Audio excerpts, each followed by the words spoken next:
వెళ్ళిపోదు. నేను వినేషన్ సార్కు చెప్పా ఒక 10 అవర్స్లో పక్కనే సార్ కుర్చీలు కొని ఆర్డర్ పెట్టాను నేను. బట్ ఎందుకో ఓకే టార్గెట్ అనేది అచీవ్ చేయలేకపోయినాం. అది ఎందుకు చేయలేకపోయినామో మీకు మీరుగా క్వశ్చన్ వేసుకోండి. సో చాలామంది అనుకుంటారు ఇప్పుడు వీరేషన్ సార్ మీకు ఫోన్లు వచ్చింటాయి ఉమా మేడం దగ్గర నుంచి కానీ వీరేషన్ సార్ దగ్గర కానీ, ఏం సార్ మీరు పలానా టార్గెట్ ఇచ్చారు ఏమైందని. ర్యాండమ్గా ఏదో ఒక అబద్ధం చెప్పి నేను ఊరికి వెళ్ళాను, లేదా ఇంకేదైనా వర్క్ ఉంది, లేకపోతే ఎవరు రా అంటారు. ఇలా అబద్ధాలు చెప్పి ఆ టార్గెట్ను పోస్ట్ పోన్ చేస్తే మీరు కంపెనీని కానీ వీళ్ళని కాదు మోసం చేసేది, మిమ్మల్ని మీరు మోసం చేసుకున్నట్టు. సో అట్లీస్ట్ నెక్స్ట్ వీక్ అయినా టార్గెట్కు అచీవ్ అవ్వాలని ప్లాన్ చేయండి. ఓకే, మన రియల్ ఎస్టేట్ మ్యాక్సిమం మన పర్ఫెక్ట్ లేఅవుట్ రియల్ ఎస్టేట్ అనేది ఓపెన్ ఫ్లాటే. రానున్న రోజుల్లో విల్లాస్ అపార్ట్మెంట్స్ రాబోతున్నాయి, ప్రజెంట్ అయితే లేవు కాబట్టి ఇప్పుడు ఓపెన్ ఫ్లాట్స్ గురించి మాట్లాడుతున్నాం. ఈ ఓపెన్ ఫ్లాట్ రియల్ ఎస్టేట్ అనేది మనకు 3 విధాలుగా డివైడ్ చేయబడింది.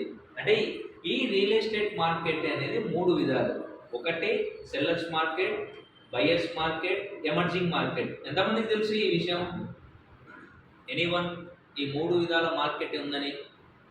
ఫస్ట్ సెల్లర్స్ మార్కెట్ గురించి మాట్లాడుకుంటుంటే మనకు అది హైదరాబాద్లో సిటీలో వస్తుంది. ఫర్ ఎగ్జాంపుల్ గచ్చిబౌలి నారాయణగూడలో పర్ స్క్వేర్ యార్డ్ ఎంత ఉంది? ఎనీవన్? 4 lakhs. అదేనా మార్కెట్ రేట్? 4 lakhs అని ఎవరు చెప్పారు?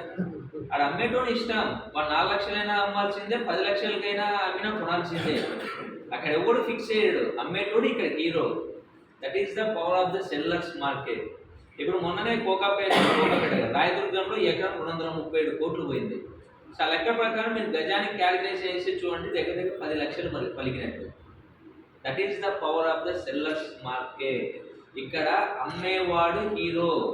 సో దానికి ఇంత రేటే అమ్మాలి, ఇంత రేటే బేరసారాలు ఉండవు. నేను ఇంత రేటు నచ్చితే కూడా లేకుండా ఇంకోటి కొంటాడు.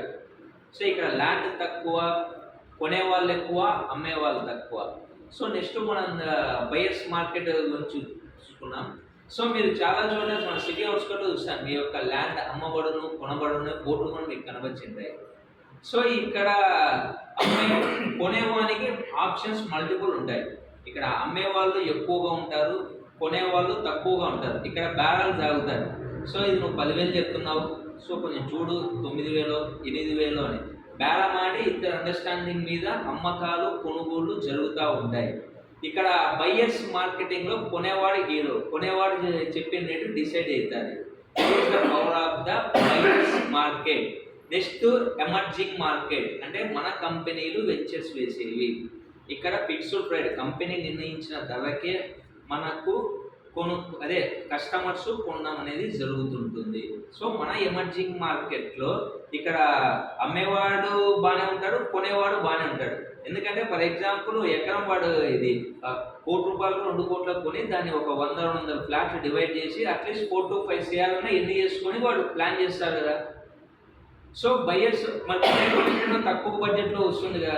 సిటీలో కొనాలంటే 1,00,000-2 లక్షలు పెట్టి సిటీ అవుట్స్కట్స్లో అంటే వాడు చుట్టుపక్కల డెవలప్మెంట్స్ అని చూసి అమ్ముతారు. ఇక్కడ RRR రాబోతుంది, ఇక్కడ పలానా ఇండస్ట్రియల్ గ్రోత్ ఏర్పడుతుంది, ఇక్కడ పలానా టూరిజం పరంగా ఉంటుందని.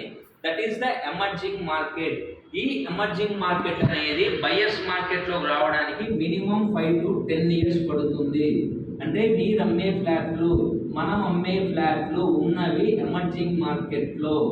సో ఈ ఎమర్జింగ్ మార్కెట్ బయ్యర్స్ మార్కెట్లోకి రావడానికి అంటే అమ్మేవానికి డిమాండ్ పెరగడానికి, కొనేవానికి అనుకూలంగా ఉండడానికి ఖచ్చితంగా కస్టమర్లకు మీరు చెప్పండి, ఇంత క్లారిటీగా చెప్పాలి. 3 మార్కెట్లు ఉన్నాయి, నేను అమ్మేది ఎమర్జింగ్ మార్కెట్లో.